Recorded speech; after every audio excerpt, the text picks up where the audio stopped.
Welcome to this special live recording of the Sinica Podcast, coming to you from Duke University's beautiful Nasher Museum. Hello, Durham!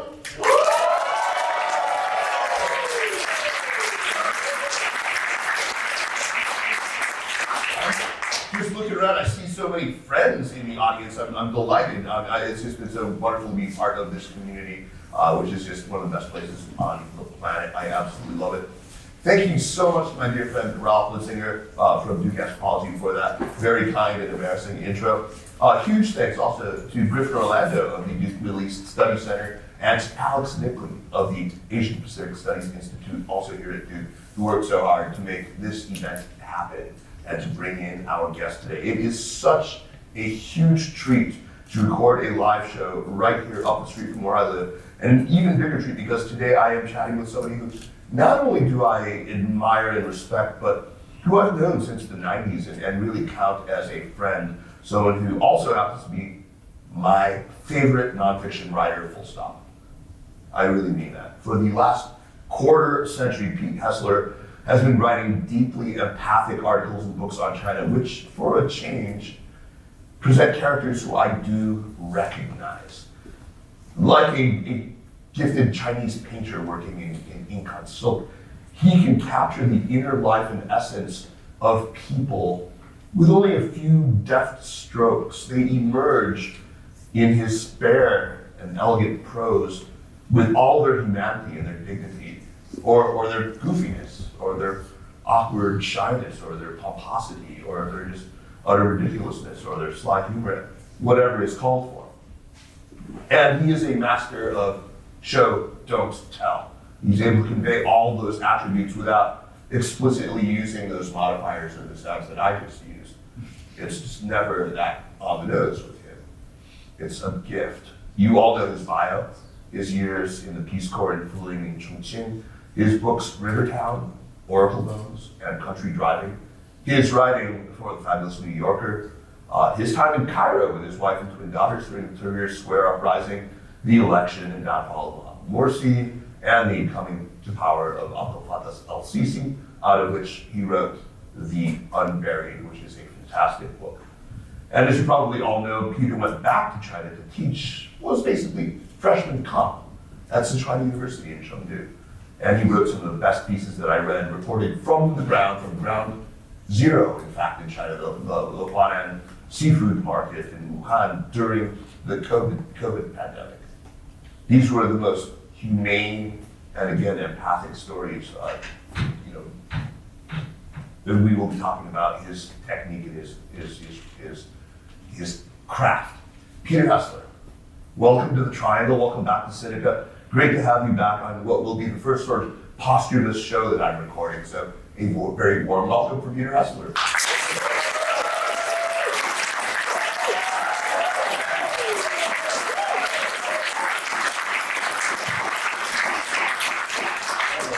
Thank you very much, and thanks everybody for coming, and thanks to the university for hosting me, and thank you, Kaiser. It has been a long time. I think we met in Jam House, right? Was that? Yeah, in Sunnington, maybe. Was that where you used to hang out, in Jam House? I think that's where we first met. Jam House. 1999, yeah. We'll talk about the good old days at the end if we have a little bit of time, because I do want to nostalgize a little. I'm feeling nostalgic recently. I know they've kept you pretty busy here in a few days. Have you had a chance to explore the area, to check out this lovely campus? Yeah, it's great. I've been for a couple long runs. That's sort of my thing. So. Yeah, that's his thing. 8 miles this morning, I think. Right? Yeah, 8 miles. Yeah, it's the usual. All right, so fortunately his energy never flags, so this is going to be fun. We spoke a couple of years ago, actually, at one of our conferences when I had just finished reading The Buried, as well as much of your great COVID era writing from Chengdu and from elsewhere in China. I wrote that ski resort piece. If anyone read that ski resort piece that he did in New Yorker, a fantastic piece of writing. Listening back to that show though that we recorded, Jeremy and I recorded, I think that blew the chance to really draw you out more on the sort of Egypt and China experience and how they affected one another. I mean, superficially, anyone who's read your Egypt move in the New Yorker or has read The Buried can see that, yeah, of course, you had all these Chinese families that you portray, who are selling lingerie and other things in cities all up and down the Nile. But that's not what I'm actually talking about. For me, reading The Buried as somebody, from a China-focused background, the ready availability that's always there at hand of that comparative angle, always being able to sort of bounce, your vision off of China and triangulate on Egypt that way. That is what I think really enhanced the book. It's one of the great strengths of the book, many strengths of the book. So I'm going to ask you again, and hopefully we can go into this a little more. How did your time in China shape the way that you approached reporting on Egypt, and how did that time in Egypt then, when you went back to China, affect the way that you reported on China? Yeah, I was definitely shaped as a writer by starting out in China, and so that I think set certain foundations.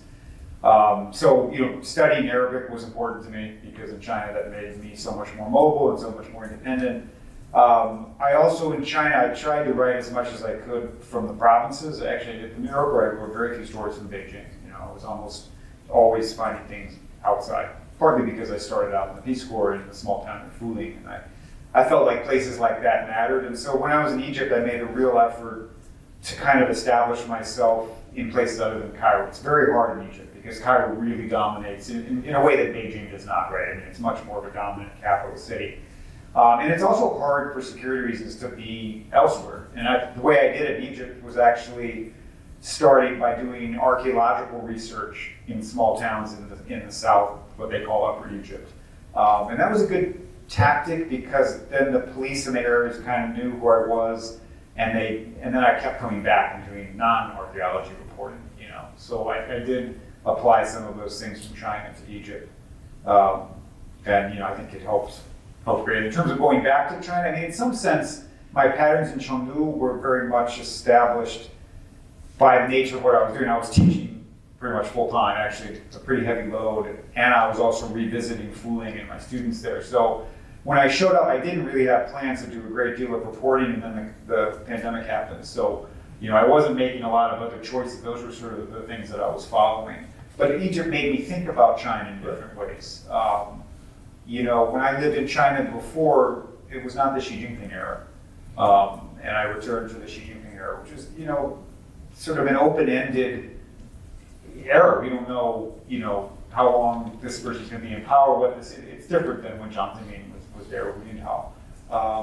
And Egypt was a place that had the revolution. One of the reasons the revolution happened in Egypt was because they had a leader without a timeline. Hosni Mubarak was in his 80s. There was no clear successor, and that situation can sort of bring about unrest, and that's what happened in Egypt. So I thought about that a lot in China, and then the difference of having this leader in a different way than I had, in previous years I lived in China. And of course, you're always thinking about change and revolution, and what, when we talk about a society undergoing a revolution, what does that mean? When we talk about a society undergoing change, what are the limits and the natures of change in each of these places? So when Griffin and Alex asked me to come up with the title for this, I went straight to this very idea you talked about, just about revolution, modern revolutions in ancient civilizations. That's something that I thought was an interesting parallel and also a really important point of comparison. If you think about the revolution of 1952, it's only 3 years when Gamal Abdel Nasser, came to power in the July coup, really, essentially. When we call it a coup, and we call it a revolution, and maybe the thinness of it, the fact that it was a coup and not a thoroughgoing societal revolution is part of what makes the difference. And also because it was brief and sharp and took place at the top, as coups do, instead of being a revolution that went really from, let's call it 1928 until 1949, with the war interrupting it in the middle and also creating revolutionary change itself. But I wanted to ask you about that because, people who haven't read the book, some of the things that you saw and experienced in each of the country led you to real reflections on the difference between the outcomes of revolution, the extent of revolution. So maybe I could get you to talk a little bit about what led you to the conclusion that China's had been so much deeper and so much more thoroughgoing. Yeah, it's going back in 2019. I was very much, of course, struck by all the ways in which things have changed. And, when I was in Fuling, all of my students, almost all of them, were from the countryside. China was still roughly 80% rural. And these were all folks who had grown up on farms. Many of them had illiterate parents. At that time, 1 out of every 12 Chinese could go to university. But, so that's 8%. Very rare. I went back to Sichuan University in 2019, and by that point, I think it's 52% of Chinese of that age can go to university. That's an enormous change. Yeah. And almost, whereas in Fuling too, a lot of my students, they're all from big families. Often they were the youngest child because the educational opportunities had just started to open up, and also the family had invested all of the resources to get this kid to college. And then at Sichuan University, more than 80% of my students were only children, and none of them the first semester had grown up in the countryside. Some of them had spent time, but none of them, was from proper countryside. They were all urban kids. They were, if they did have a sibling, there always was a younger one who was a lot younger, because of course the law had been changed in like 2016. So some of them, you'd have a kid who was 20 in my class, 19, and they would have like a 3 or 4-year-old sibling, right? So it was almost like a reverse of what I had experienced in Fuling. The other thing, sometimes I would show them an image, and I did this in subsequent semesters of me with my students in Fuling, and then with students at Sichuan University, and they would laugh because at Sichuan University, at Fuling, I was towering over my students. Looked like almost like a middle school instructor. They were so, but in Sichuan University, suddenly, as I would say to them, I was like, how did I get so much shorter? Because suddenly all of these kids are bigger. And then I looked it up, and when I researched this, the Lancet did a study on this, and out of 200 countries, China, since 1985, China had the largest increase in height. Yeah. And the average 19-year-old Chinese was 3.5 inches taller. Yes. Really, and so that's a very visceral change. And as a teacher, you do feel like the physicality of your students. And I remember those really skinny, small kids in Fuling that I taught. They had chilblains, from the cold in the winter, because, partly because of poor nutrition, also being in cold environments. And so this physicality, and you realize that's a powerful thing. That's not a small change. And I was always thinking about that earlier era, and actually during that first semester, I taught a journalism class, and sometimes we would, look at sections, and I gave them a section from Rivertown at one point to read. There's a short section where I wrote about when we first showed up in the college in Fuling. They had the Long March singing contest, because it was the 60th anniversary of the Long March. And the college in Fuling had this competition where they sang songs about the Long March. And it was kind of a funny description, because I said, like, the musical, potential of the Long March is limited, so they had everybody sang the same songs over and over again.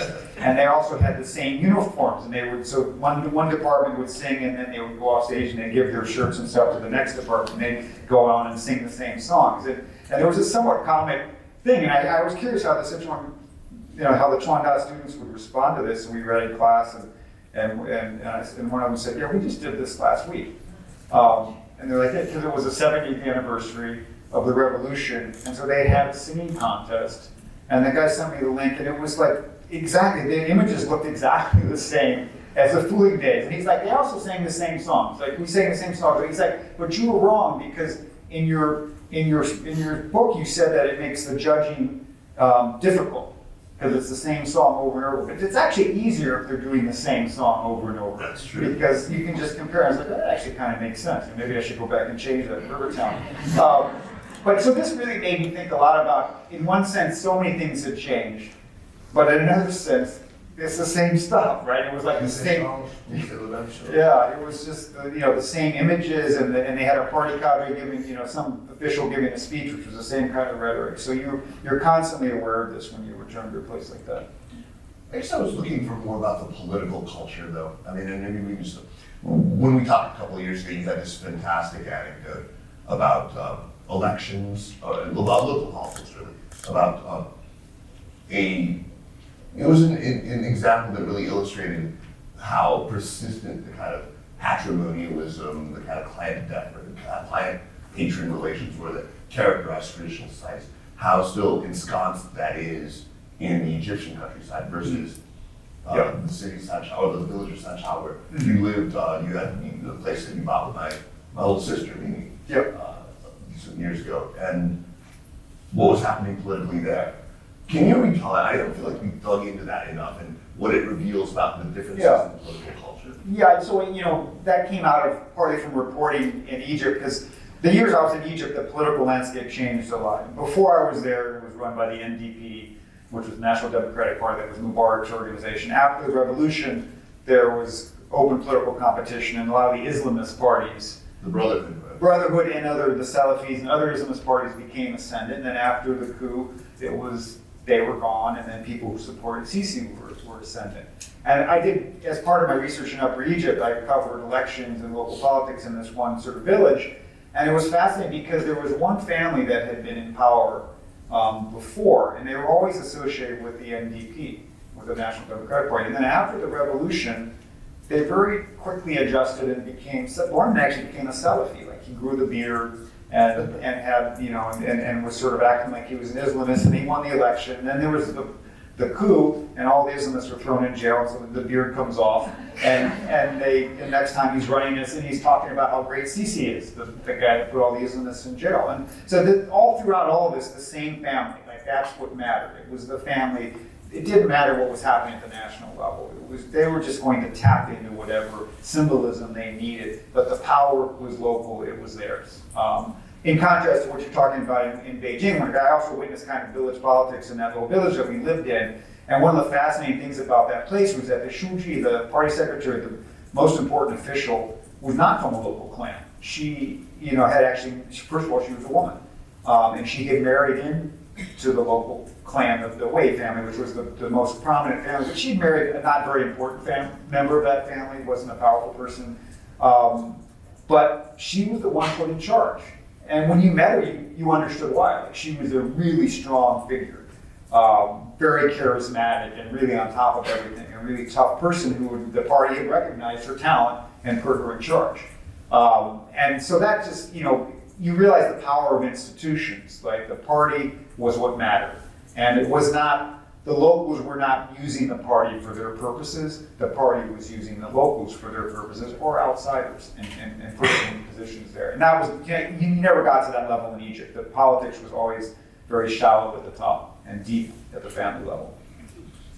There's another real question here, and by the way, I do want to come back to the fact that this person is a woman, and that's very significant, and I'll come back to this. But there's nothing that I thought about when I was thinking about these two in comparison. That's just think about everyone from Francis Fukuyama to more recently Yasheng Huang in his book have talked about the very modern nature of pre-modern China in terms of the administrative bureaucracy, right?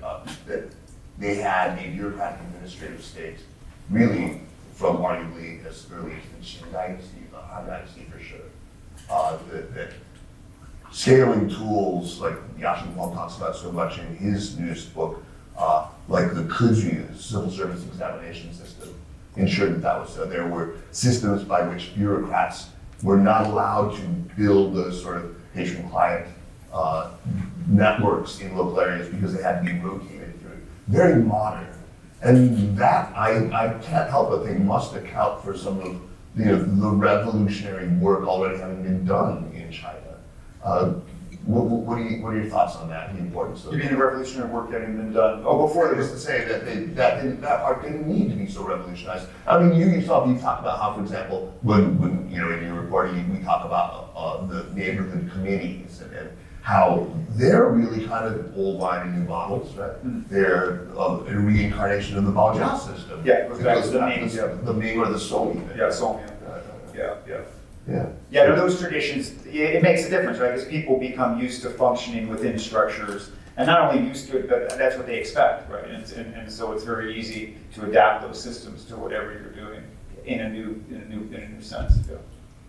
Yeah, I mean, I guess there's not much more to say to that except to point it out. But there's another thing that you gave a talk yesterday, and I'm sure a lot of you were here. One of the things that he pointed out was, I mean, we've all taken political science, sociology classes, or history classes, when we talk about one of the great effects of the Industrial Revolution was how moving to the cities, urbanization, and factory work itself broke down so many of the vertical structures that dominated society in the village, right? So suddenly you were making horizontal connections among peers in the city, in the workplace, and things like that. In fact, your wife, Leslie, wrote this fantastic book, Factory Girls, which is about that kind of modernizing effect of leaving, follows women who leave the village, come to the factory cities of southern Guangdong province, and become very modern. In a lot of it's a kind of microcosm of that whole experience. And you told this fascinating story about that and these two twins that you knew in Egypt, who would also, one of them is really interesting, twins of two women, one of them who had gone to the big city and another who hadn't. But what was the result there? Yeah, so this was, I reported for a long time on, and I actually was a garbage man in my neighborhood who lived in one of the informal areas of Cairo, and I wrote a lot about his life, got to know him well, and visited his family. And one time we were visiting his sort of ancestral village in Upper Egypt, and we stopped by to see his aunt. And so his aunt was an identical twin of his mother, who identical to Cairo. Yeah, so these were identical twins who grew up in this village in Upper Egypt, and one of them moved with her husband to Cairo. I think it was 30, 35 years earlier. So basically her adulthood had been there, and the other one stayed in the village. And what was really amazing was that they dressed the same way. They both wore the same style of hijab, of the headscarf. They were both equally religious. There was no real economic difference. Actually, the one who had gone to Cairo, like most people in Cairo, worked in the informal economy. She wasn't part of the factory or anything. She would just different little jobs over the years. No difference in educational level. And when I saw that, I was just struck. Like if you had done this in China and had somebody who stayed in the village, and that twin went off, to Shenzhen or something. After 30 years, the difference is, I see this with my students. I got a student named Willie, who was that youngest sibling who got educated, and his two older siblings did not. And now Willie, makes $100,000 a year, and he's got, a bunch of apartments and cars, and he looks very, he's very well dressed. He's got great jobs, and his brothers are laborers. Their outcomes are completely different because of that step. But in Egypt, there wasn't anything doing that to those people. When she comes to Cairo, she's not being institutionalized in the sense of working for a factory or learning structures. She's just working in an informal economy. Another phrase I use in the book is, when migrants went to the cities in China, they became city people. The city turned them into city people. Right. When migrants in Egypt went to Cairo, they turned Cairo into a village. Which is really, it's a joke people would say, it's like it's the biggest village in the world or something. And it was true, 2/3 of the people lived in informal housing, and the majority worked in the informal economy. What was the percentage of Egypt's GDP that comes from manufacturing? It's 15. 15, 1.5. 1.5, yeah. And comparably in China? In China, it was over 30 for 30 years. It dipped now to maybe 27, I think, or something like that. But it was over 30 for 30 years. But because so much more of it is from the more modern service sector, not because... Yeah. So, and that, you can't, until you sort of live in both these places, you really can't grasp what that difference means. And also that's 15% of a pretty weak GDP, right? I mean, China is 30% of what became a fairly strong GDP. But just, the way that these people, in China, when they go to factories and they learn how to live by the clock, they learn to come on time, they learn to do certain tasks. And one of my former students went to Shanghai and worked in factories, and eventually he kind of got educated on the side, and he worked for a factory that made phones for Motorola. And they got him on something called Six Sigma, which is like a manufacturing process, right? And so this is like in quality control. Quality control that became a big deal in the US. And then they started bringing it to China, and they trained him and 20 people in his factory to teach this and to implement it. And he said before they did this, people didn't really know how to do processes, like how to have, how to have protocols labeled, for workers to look at, to know what they're supposed to do, how to train people. It was all informal, he said, before they got this. And they have a statistic, I think it's called ppm or something like this, parts per million, which is how many errors you're making in manufacturing. In his factory, it was 5,000 ppm, and they implemented this, and within a year it was down to 20. And he became an evangelist for this. Like, he became a consultant. He would go to other factories implementing this manufacturing strategy, right? And as Americans, we always think of China like, taking our ideas or the competition, but for him it was really, this was like a human rights issue. One of his brothers died on the factory floor. He was electrocuted because of, the way that many people were in the early part of that economic era. And so he thought, this is really important. This is a fundamentally important American idea, and I want to spread this. And then he was a fascinating case. I write about him in my new book because, of course, he was trained first by the Peace Corps. I was his teacher, and Adam Meyer was his teacher by the U.S. government.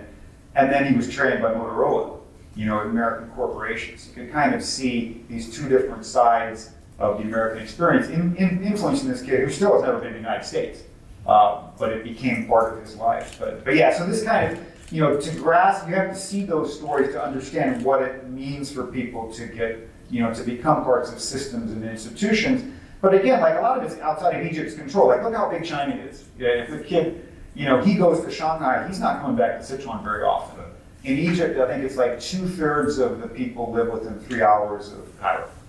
It's not that big of a country, and it's pretty much all along the Nile, and the highways are pretty good. So it's harder to break those village structures. Leslie wrote about, going with those growers back to the villages and in China, and they would get very frustrated because the people were still doing things the old way. They're trying to teach them to, like, throw stuff in a wastebasket and behave like city people, and then they would finally just throw up their hands and go back. And they would kind of wash their hands of it, right? But in Egypt, it's really hard to do that. It's hard for a number of reasons to break that.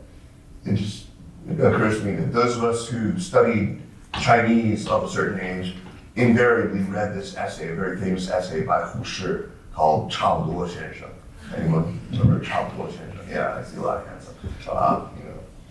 The Six Sigma, this sort of evangelism of elimination of error, the death of 差不多先生, that is so inherent in the process of this kind of modernity. Yeah, really interesting. In Egypt, as is very clear from your book, 差不多先生 is alive and well. Yeah, no, it's the informal rules there, and the family rules, and it's not, there's no party that's in charge, and the military is the strongest institution, but it's not going down to the village level and changing the way people live.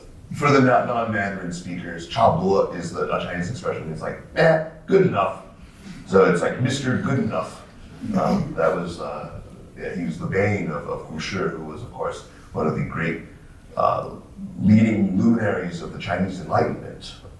I want to get back to women, which I think is a really, really important topic here. And I want to talk about the gigantic difference between the roles that women play in China versus Egypt. And I want to look at it from this way. You talk to a lot of these Chinese, often from places like Wenzhou, business people, very, very sort of hard-headed, pragmatic people. They're not big ideas people, but one area where you could draw them out, it seems, and where they would talk about, when you ask them about what they think accounts for the differences, one thing they seem to have lit on is gender roles. Can you talk about what were some of the responses? I mean, there was one gentleman in particular, I can't remember which one, but one of the lingerie guys, I think, right? Yeah, no, his comment was, when I said, what does Egypt need to do? And he said, they have to raise the status of women. And this was a guy with, 5th grade education. He's not a political theorist. He was just doing business in Upper Egypt. And he said, the women don't work, and they need, look at my wife, look at my daughter. I couldn't run my business without my wife. My daughter runs the shop for us.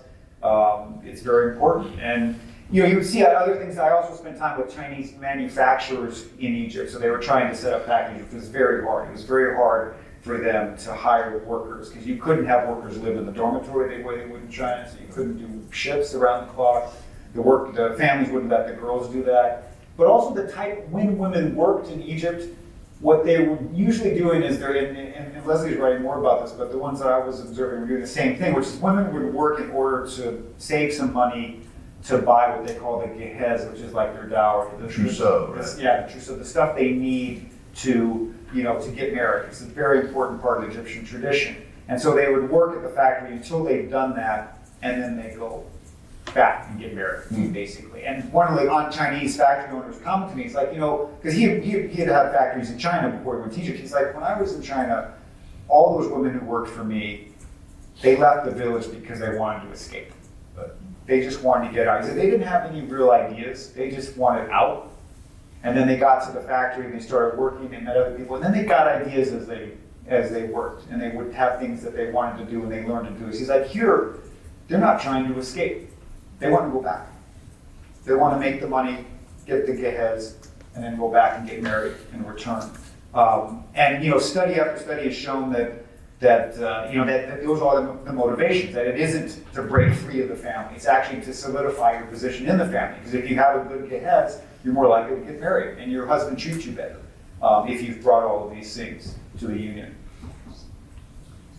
Peter, one thing that I've often asked guests on this show, and I think I'm asking you because I think you do thread this needle so very well, is when you're thinking about writing about China, on the one hand, it's blindingly obvious that history still exerts tremendous inertia, that tradition still has a substantial impact on thinking, on behavior.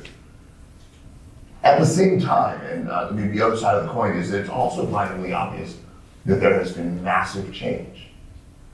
And trying to write about China in a way that doesn't fall into this trap of essentialism, where you're invoking this unchanging China, isn't always easy. I mean, we're still treated routinely to writing that suggests, for example, that China is hell-bent on recreating the old, imperial tributary system in its foreign relations, or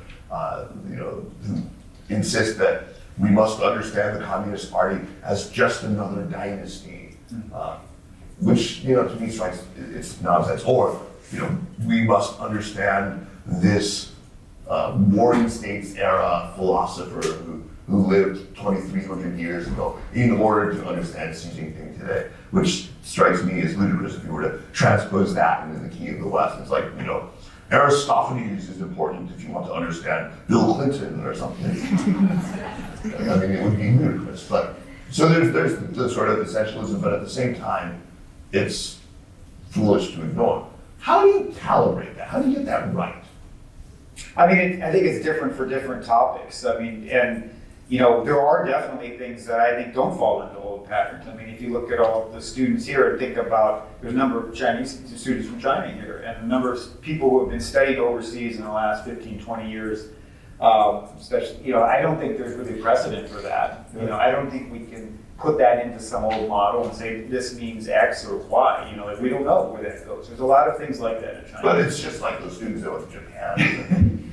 Yeah, so there is this, it is important to understand that there are things that are totally different and that are shaking things up and will continue. But it is, you also do, I'm often struck by the echoes, not just like historical, but even when I talk about those students I taught in Fuli who are now, they were farm kids. They were, Nomi when they came to the class, and they looked like Nomi, and then they've changed, right? And they're totally... Nomi is peasants or farmers, right? They're totally urban people now. They're very much middle class. They're relatively prosperous, have stable jobs. Their kids are getting well educated. But it's interesting, when I surveyed them, I asked them, what's your social class?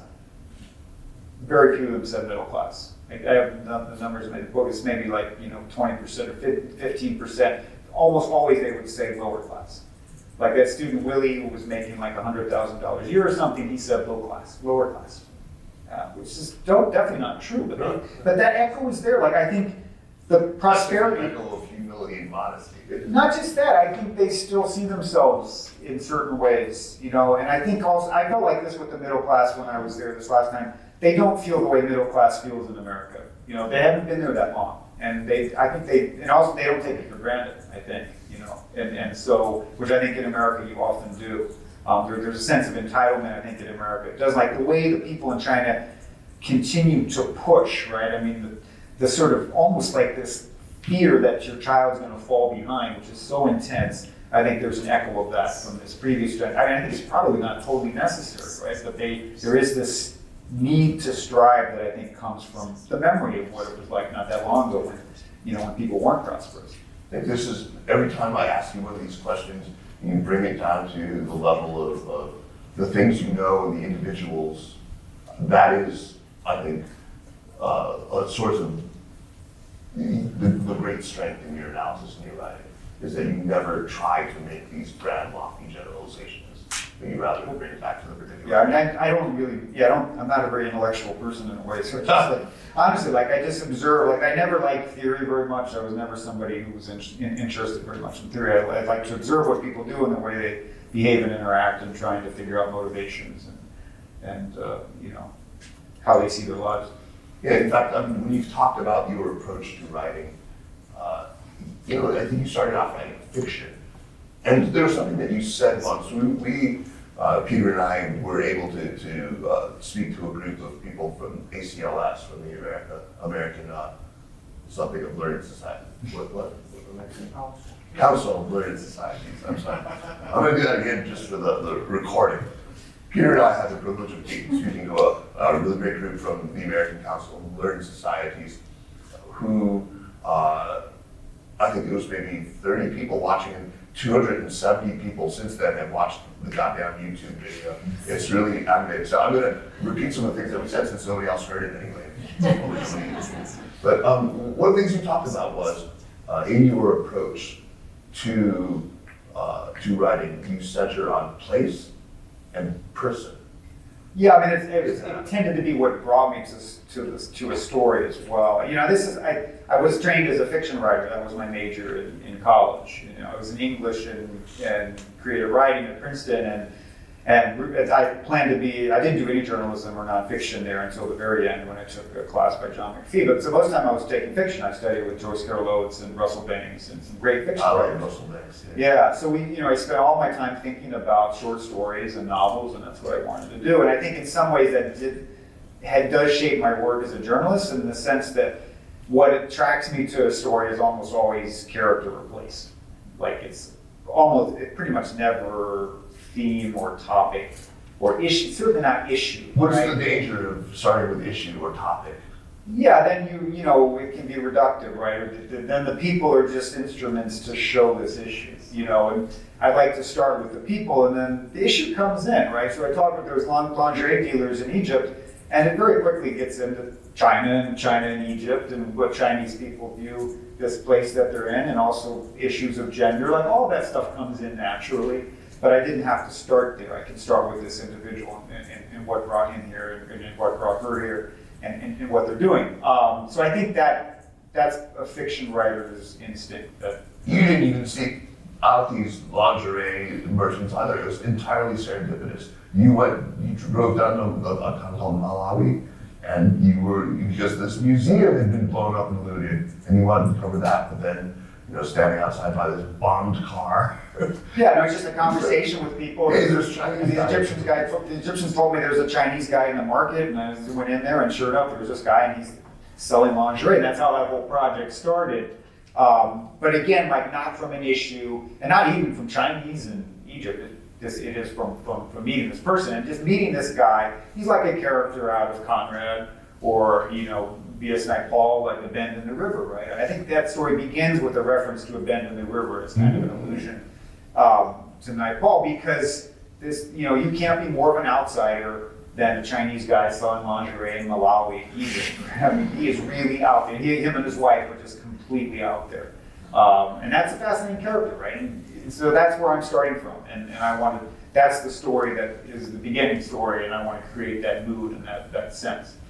I think you've been one of the most effective critics of certain structural issues at the heart of foreign correspondence, especially when you apply it to a country, and I'm sure Egypt is the same. But you tell a story, and you told, I think it was a fantastic story yesterday in talk, but I've heard it before, about your first arriving as a Peace Corps volunteer, teaching English, and being given one of the textbooks, which I have it written down here, is called what's it called here? Survey of Britain and America, with great lines like, The Constitution of 1787 established a dictatorship of the American bourgeoisie.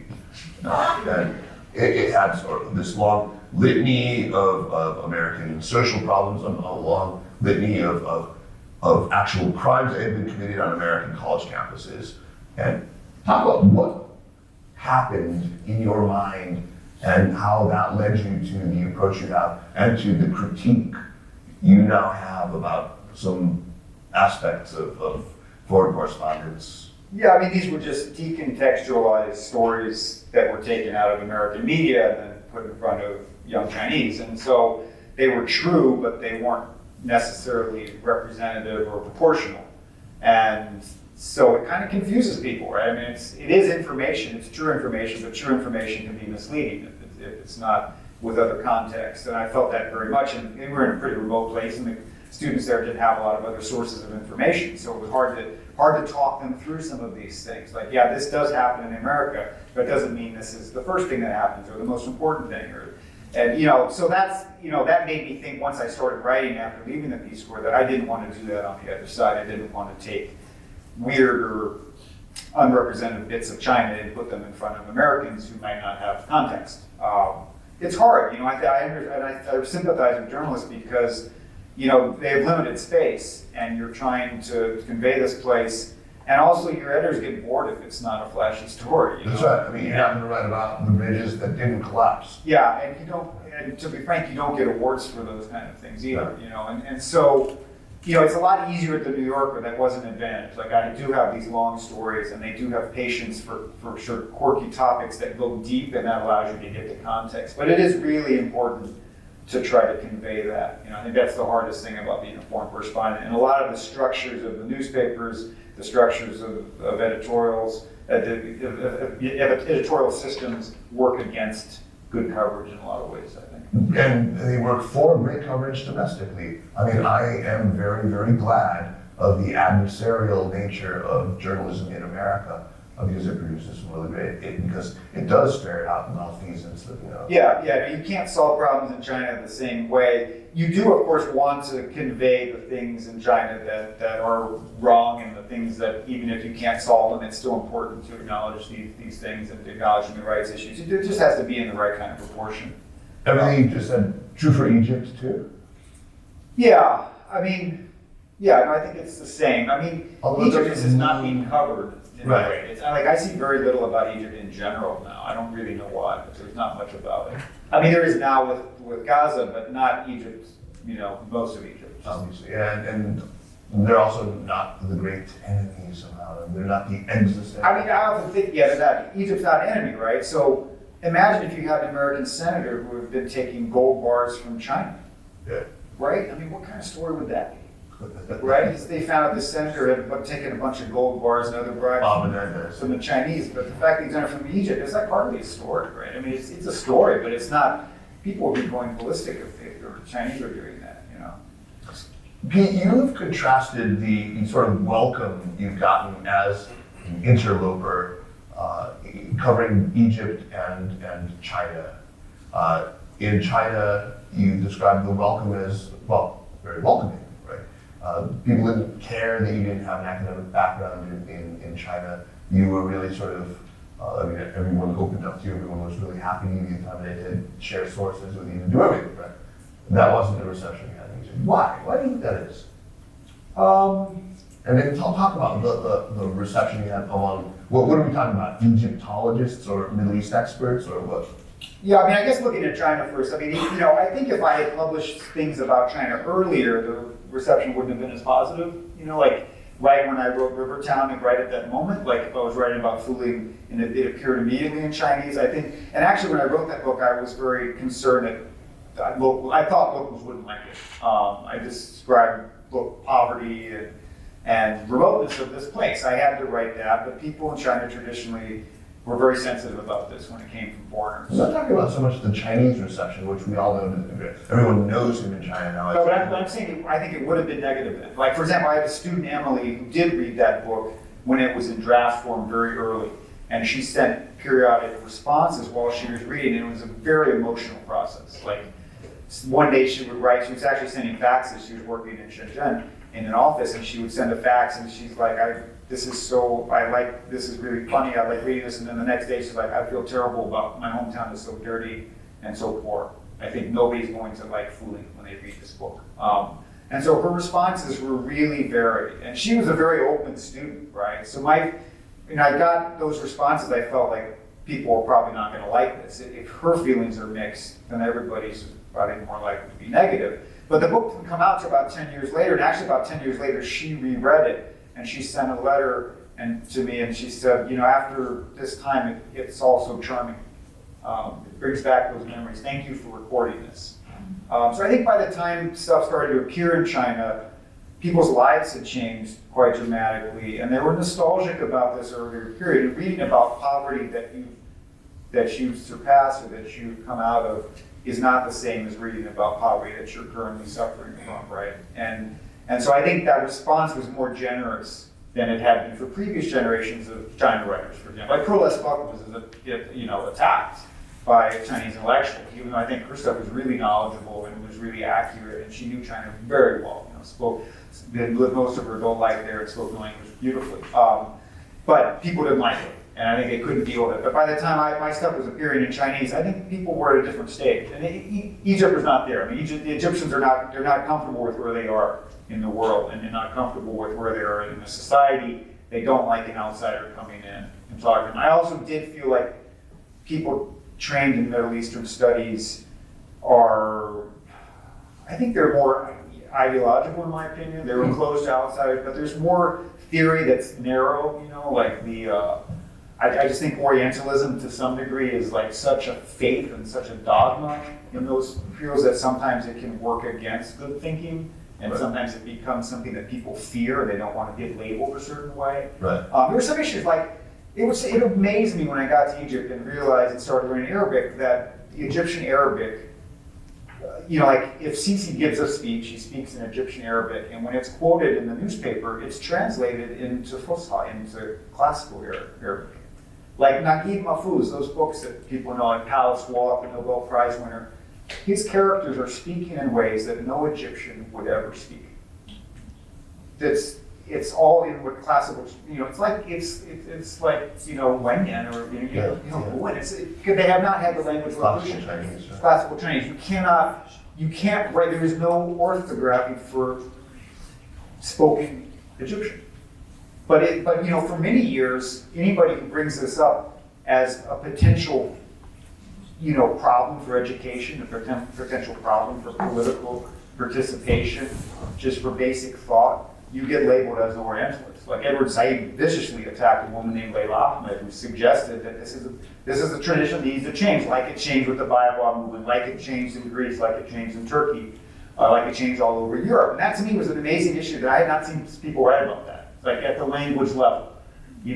Like when the garbage man who worked in my neighborhood who was illiterate, if he wanted to learn to write Arabic, he first had to learn Fusha, which is classical Arabic, so he wasn't going to do it. It's hard, right? Yeah. And that to me is a basic issue, right? But people don't look at it in a very, because I don't think they weren't going to compare it with China. They didn't like doing that either. But yeah, so I found it a little bit rigid, basically, some of the response to these things. Speaking about academic theory and the rigidity of it, another thing that you talked about during our ACLS session, I thought it was really big. You were asked about, how do we bust all this knowledge out of the ivory tower and make it more accessible to people? And your answer really surprised, but also frankly delighted me. You said, they need to learn to write better. Okay, no offense to the academics. I know they're plenty of you here. Okay, maybe some offense. But I have a certain allergy to academia's writing. It bothers me. But maybe that's not as virulent as your reaction to it. Yeah, it's kind of what took me. I was originally thinking of being an English professor and writing fiction on the side. And when after starting graduate school at Oxford, I decided I didn't want to do that. But one of the reasons was I didn't like the way that you had to write for most scholarly articles. And I felt like it's especially stark if you're doing literature because you read this beautiful book and then you write this kind of stilted thing. And to me, I just couldn't do that. It didn't feel right. And also, I had the experience of having very good writing teachers. And and I could see the difference it made. Like writers are not born. I think maybe there's some gift, but it's not really, that's not the main thing. The main thing is how you're trained and how you learn to improve. I mean, when I went to Princeton, I came out of a big public school in Missouri. They had a strong creative writing program. At Princeton, you had to apply to get into the fiction class, and I was rejected 3 straight times. So 3 semesters in a row, I applied to just take the lowest level creative writing class, and I could not get into that class. There's hope for all of us. And You too can be a Peter Hessler. And then once you're in the classes, I mean, there were things that the teachers taught us that were really useful and often quite technical, and so it made a big difference, right? So I do believe in that, and I think there should be more specific training in writing. It's not impossible to do. Yeah, it's weird. I feel like, I work in an editorial room, or I did until very recent, and I think we teach you. This is a billboard. This is a nut wrap. This is a set piece. We know how to do these things, right? I mean, it shouldn't be that hard. A good editor, can really teach you a lot about writing as well. Yeah, it really helps to have somebody get you at the undergraduate level. I think so that you can. And to me, that made a big difference because I had that training before I went into the Peace Corps. So even though I hadn't gone to graduate school, or hadn't I'd done the 2 years at Oxford, but I hadn't done a PhD or anything like that. I did have these very important foundational lessons from the writing instructors at Princeton, and that allowed me to process what I was doing, observing and fooling, and to turn it into what became Rivertown. Yeah, one of the great things that came out of your experience in Rivertown is you had this group of 100 individual students with whom you are still in touch a quarter of a century later. This is remarkable. This represents, I think, a kind of longitudinal cohort study. And it's being done not just quantitatively with occasional sort of survey questions on a scale of 1 to 10, but also qualitatively, and I think more importantly qualitatively, where you meet with them, you talk with them, you're on, reach out with them, you write to them. And look, we're in the middle of the worst US-China downturn since God knows when.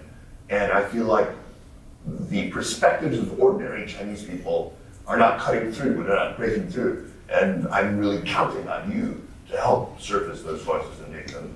But give us talk a little bit, even if impressionistically, about the qualitative, and maybe some of the quantitative as well, of where they are and why they see how we've gotten to where we are, their attitudes toward the United States right now, and toward the situation we find ourselves in. I mean, I did notice with those students when we've done surveys, and a couple of times when I've asked questions about the United States, I can tell that they're probably more positive about the U.S.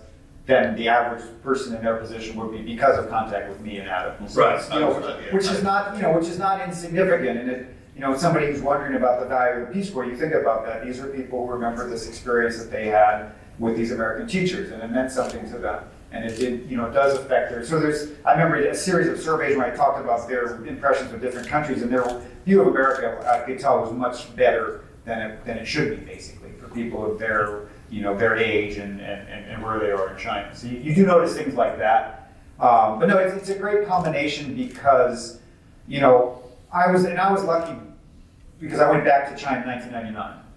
Which was only a year after I left the Peace Corps, less than a year after. And so that allowed me to keep these contacts immediately.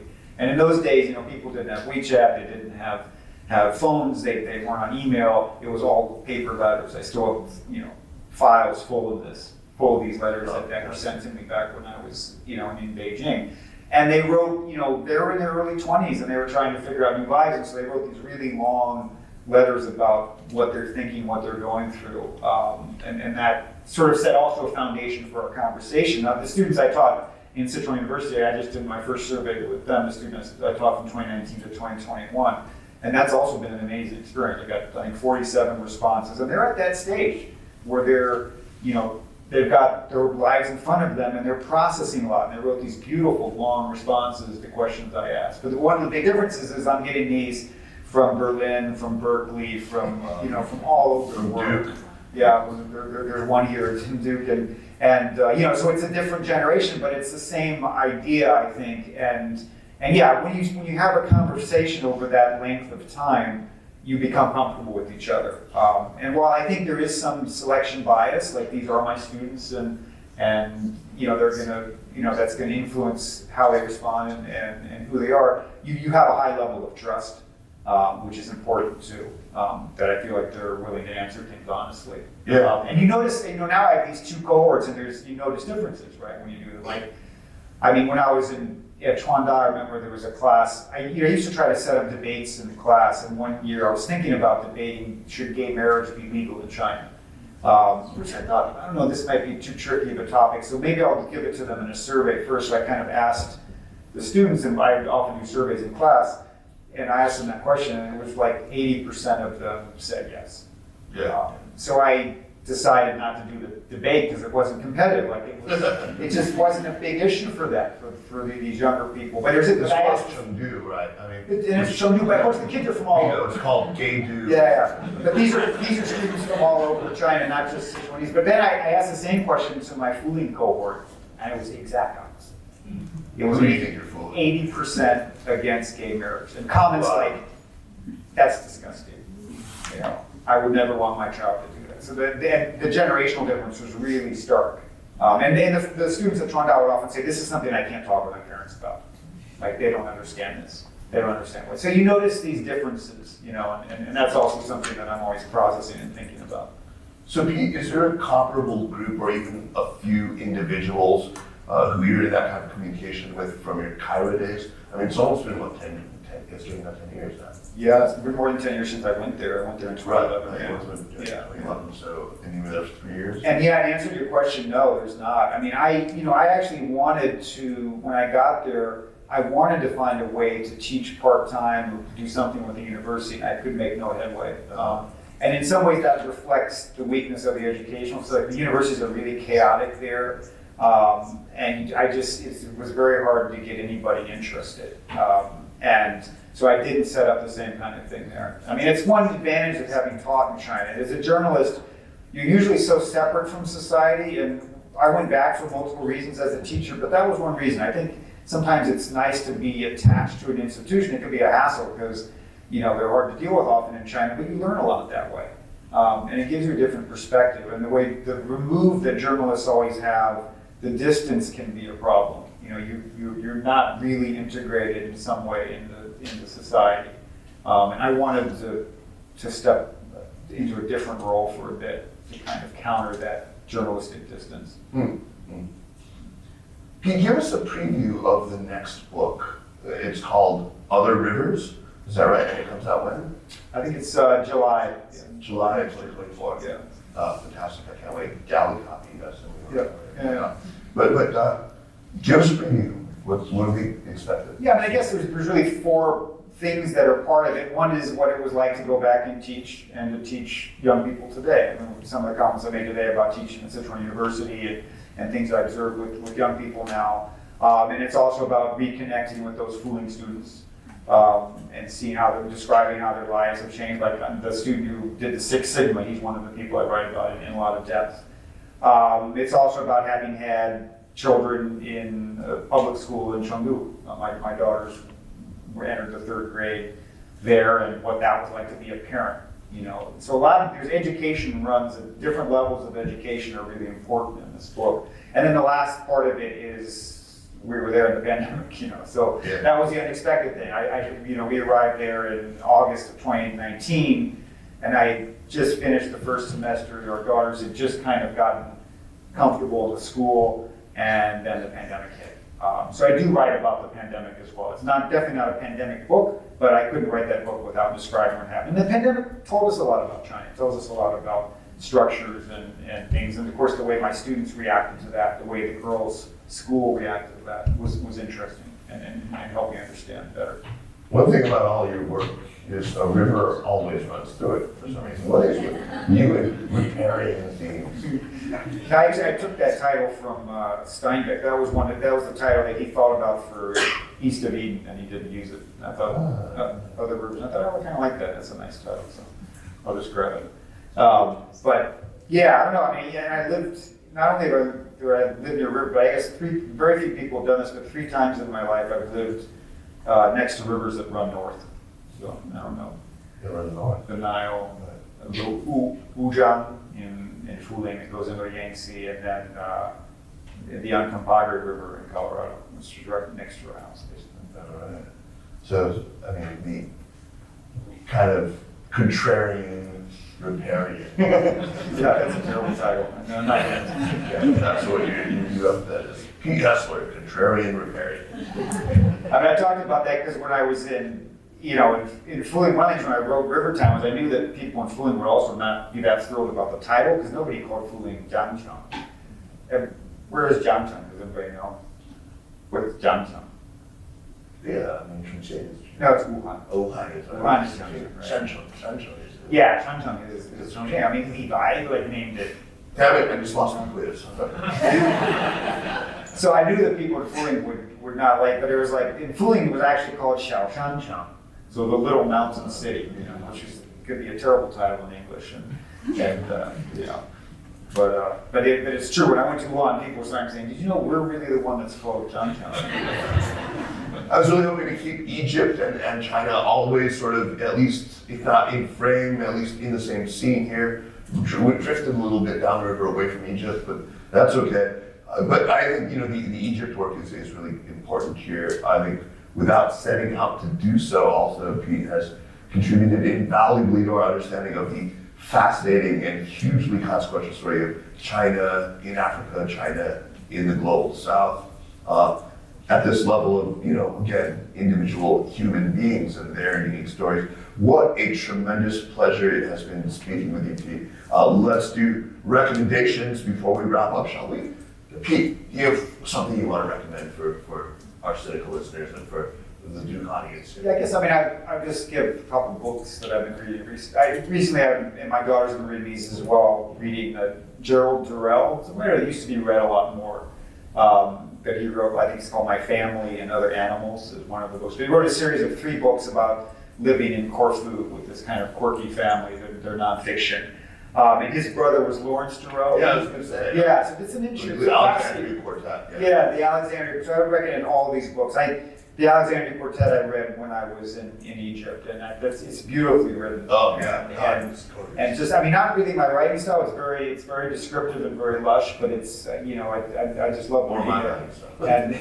And so I would recommend both of those authors, and they're kind of an interesting pair because they came out of this unusual family where the father had died young and they had sort of a scattered education, but they produced these amazing 2 writers.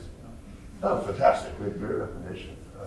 I'm also going to recommend a book. I'm currently reading Kenneth W. Harl's book, Empires of the Steppes, a history of the nomadic tribes who shaped civilization. I'm sure that it's named sort of deliberately after Broussais' monumental work, Empire of the Steppes. Anyway, it is great. It's a synthesis of so much of the more recent scholarship on the pastoral nomads of the great, Eurasian grasslands. And it weaves together archaeology, sort of, it's not philology, really philology, sort of study of languages and the Proto-Indo-Europeans and how the different language groups spread out, genetics, anthropology. It's fantastic. It's really written in a very, very, very good, lucid, approachable style. He is actually, Harl he's at Tulane, he's a classicist. He does Greece and Rome, primarily. And he has clearly done his homework with all the secondary materials. He has a long list of people he thinks there's sort of a who's who of people who are working on Central Asia. So, it checks out. It's very, very good. The results are very impressive. So, let's hear it one more time for my fantastic guest today, Peter Hessler.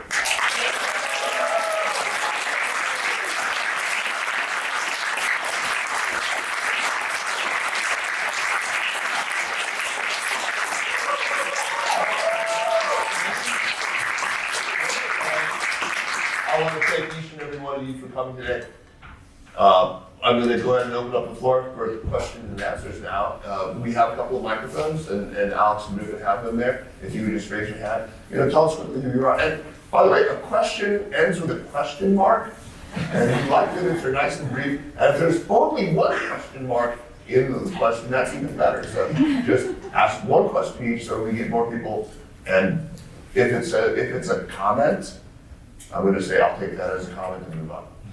Hi, my name is Mark Q. I'm a longtime fan of your writing. I once asked you a question at the Beijing Bookworm Festival many years ago. I'm curious about the counting. I was recently reading your article about your daughter, the double education, and there's a lot of quantification of the number of WeChat messages, that sort of thing. Has that come to you naturally? Is that sort of a thing that you do in your life, or is it something that you developed as a writing tool? That sounds like a spectrum question, I guess. It's a writing tool. It's details, right? I mean, details really matter. I mean, actually, I'm not a numbers person at all. I was fine in math as a kid, but it wasn't my thing. But as a writer, the details are so important, like to get specifics. And by the time I was in Chengdu and my daughters were in school, and I was thinking about writing about it, I'm very much aware of this. And so when I keep track of things, like I would count those. There's one story that ends with, like, I got 1,376 messages about children's body temperatures that month or something, because the parents have to take their temperatures and you send it out on these crazy, Jielong chats that you have. So the numbers were that detail. If I said I got a ton of messages, it doesn't mean the same thing, So I try to keep track of things like that. After you've written for a while, you learn to recognize these details. You're like, okay, let's get that down. And actually, a lot of times I record them even in ways so I can send it to the fact checker. Because I know the next thing I'm going to hear is the New Yorker is going to say, "How do you know it's exactly?" So now I got to get that, recorded in a way that they can verify. So yeah, your research routines change as you're sort of professionalize, I guess. Mark has just modeled for us the perfect kind of question. So thank for that. All right, Griffin. Ellen, say who you are. Hi, my name is Ansel. I live just down the street. I'm a big fan of your writing and of the Sinica Podcast. You mentioned speaking with some of your Chinese students about gay marriage, and in Buried, you wrote about your relationship with an acquaintance and a friend who is a queer Egyptian man. My question is, what has your experience been with queer people in China and gay communities and the spaces that those communities occupy? Another model question. Yeah, it's funny because we often talked about this in the Peace Corps. Like, we had students that we sort of thought were probably gay. And I always wondered what's going to happen to these, will I hear from them later in life? And there are a couple of kids I specifically had thought about, maybe someday I'll get a letter. And it's funny that that never happened. I still don't know of a single student from that cohort who lived any kind of queer life. And I don't think it's possible that there were none, but it has not been part of that conversation. And I don't know if any of them have lives that are like that, that they're living, so it was totally different at Sichuan University in that I had a number of students who would write about being queer and who, I had one student who took me to a nightclub where, that was sort of on a queer night or something. And it was just a part of life. I had students who researched gay communities. Of course, it was at the same time, while it was often very, very accepted, I felt, by the young people for the most part, it was not institutionally accepted. It wasn't all criminalized like it had been in the 90s. But China has cracked down on the organizations that are pushing for LGBTQ, right? So that has been part of the tightening in recent years. But that life does exist and, thrives at certain levels. And cracking down as much because they're organizations. Yeah, they don't want organizations that are doing this and putting this out, doing anything, right? So that's part of it. But yeah, people, and then, I was mostly struck by how comfortable the young people were with it. And some of those students, actually, one of the students from the 90s wrote about me, talked to me about, he had two students, because he was teaching high school, he's like, these two boys have a relationship. And it concerned him, he was worried about it. Like, first of all, worried because the relationship, of course, is going to ruin your alcohol scores, right? So if you have a student in China who's in a relationship, you have to tell the parents so they can break them up so they can study for the alcohol, right? And so he told the parents, and the parents were like, no, they're just friends. They don't, and nobody could kind of recognize even that these two boys were gay. And he finally called them in. He's like, I know that in America and other places you can do this, and it doesn't bother me, but this you can't do it here in China. And they said, no, we're proud to be this way. This is the way we are. And he was somewhat befuddled by that. You know, he wasn't offended or anything, but he was worried for them. So you can see that generational difference there.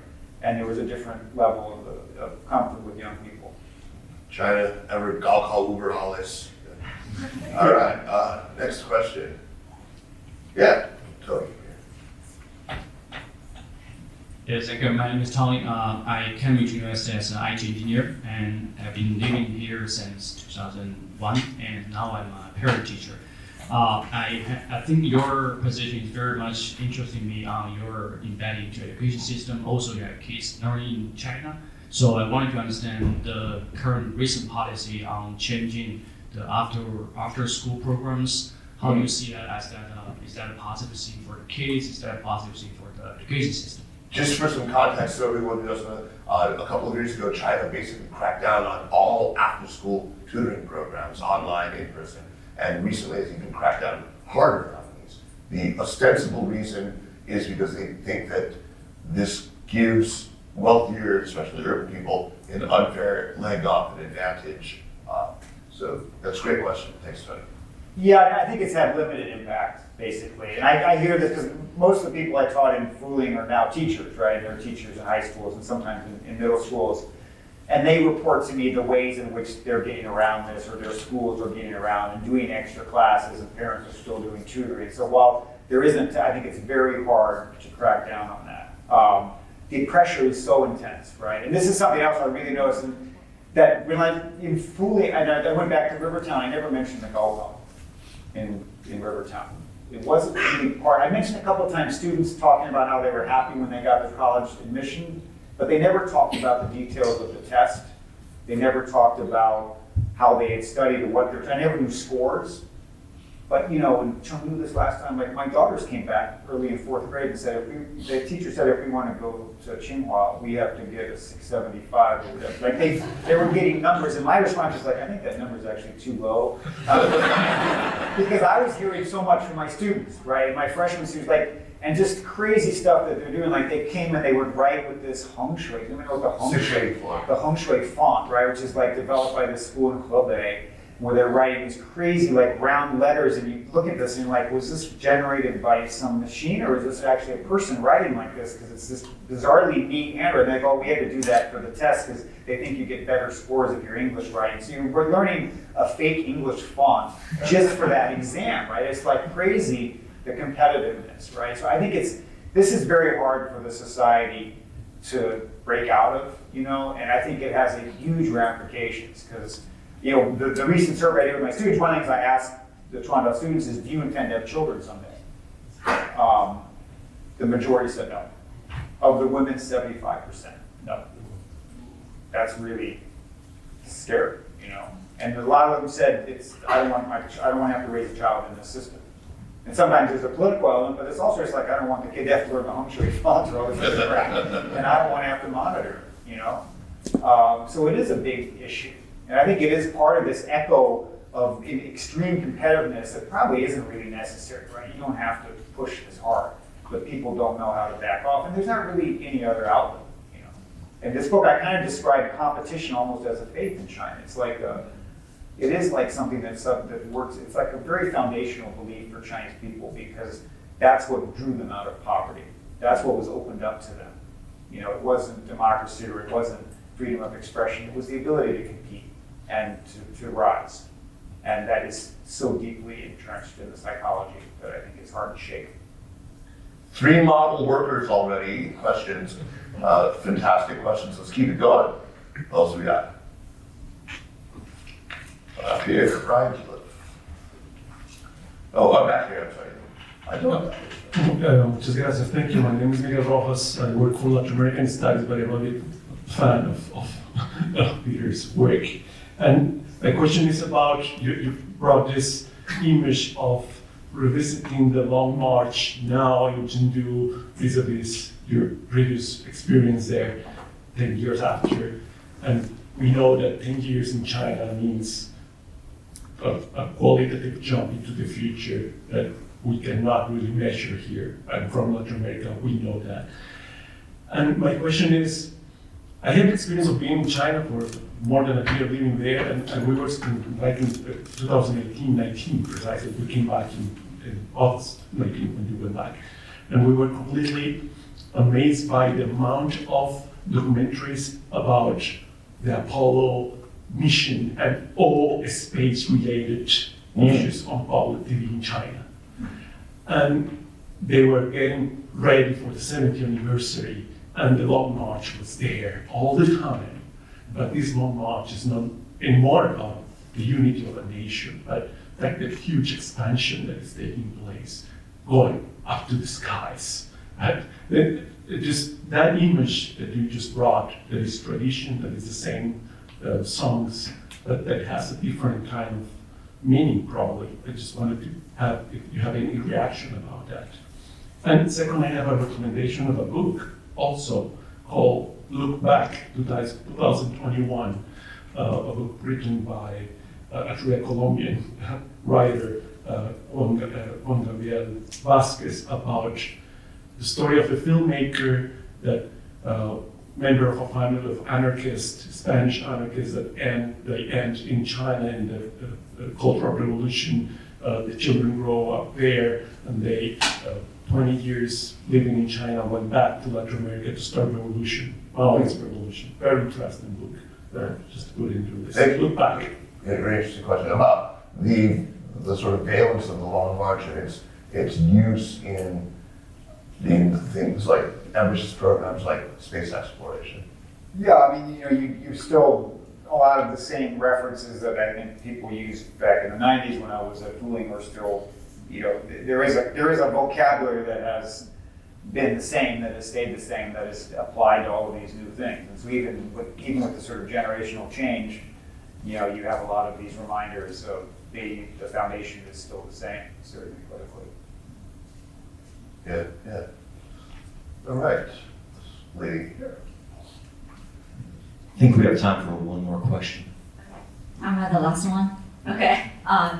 Both China and Egypt have ancient civilizations, and as you mentioned, the two twin ladies who went, one of them went to Cairo, and you mentioned they turned Cairo into countryside Cairo, versus Chinese go to big cities, they became citizens. I'm curious, your opinion, like why? What's the reason behind it? Like as a Chinese, I constantly struggling between modern and tradition, and the East and the West. I know Egypt is going through modernization, but how do they have the same struggle, and do they have stronger tradition? Their relationship to the ancient past is completely different from Chinese people's. So when you would go to the ancient sites, like in Cairo, I talked about those twins. The son was the garbage man in my neighborhood, and I wrote about him, and he lived maybe 4 miles from the pyramids. He had never been to the pyramids until I took him there with his family. There is not a strong connection among the average Egyptian and the ancient people. And when I would go on the digs with the archaeologists, and they're digging up a grave, and it's pharaonic times, and I would say, well, would you do this if he was Muslim? And they're like, no, why you couldn't do this? I was like, well, why can you do it with him? He's like, well, Homo Kufa, they're infidels. They're not. They wouldn't say these are our ancestors. These are infidels. So this. Is a totally different relation of the past, because Islam came in, and that became the language changed, the culture changed, the religion changed, and that's what people are connected to. They're not connected to that ancient past. China is so unusual because the writing, you look at the oracle bones and you can recognize, and you can learn to read those pretty quickly if you're a literate Chinese person. And you also have all these structures from the Qin on. So in Egypt, the last pharaoh who was Egyptian, was something like 200 BC or something like that. Before the Ptolemies. And then there was no Egyptian pharaoh or president until 1952. Right? Can you imagine? That's like the Han Dynasty to Mao if you had had no Chinese people running China. So imagine what that does to your history, to your sense of self, to the way that you're treated. As, so the 100 years of humiliation is really nothing, right? It's a drop. It's a drop in the bucket, right? And it really, you see the difference. Like China was able to bounce back from that because it is like it's still very, and they're like, and at some level, Chinese, when I was there in the 90s, they kind of knew that yeah, we've had this century of humiliation, but we made a lot of mistakes. And we screwed up. We're behind everybody, but we can fix this too. But in Egypt, it's always somebody else's fault. Always. And at some level it is, in a way. They haven't been ruled by themselves for most of their history. And people use them as a colony and they came and went. So that has a huge impact on your kind of national psyche and the way in which you view yourself. What a treat this has been. An absolute treat. We love Peter here in our hometown. So one more very, very important.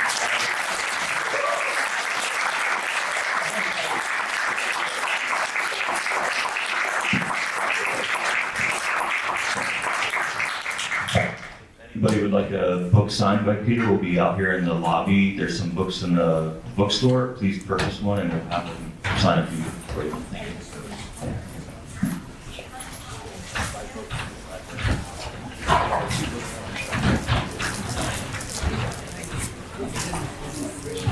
Sorry, it was a good friend of mine. Very, very good friend of mine.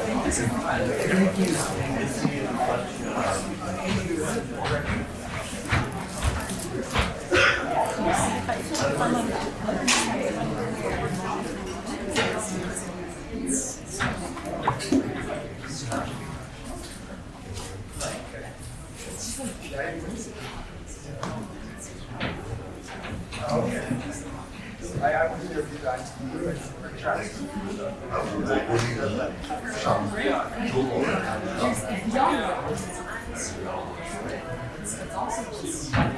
Yeah. 5K. I didn't run that. Thank you very true.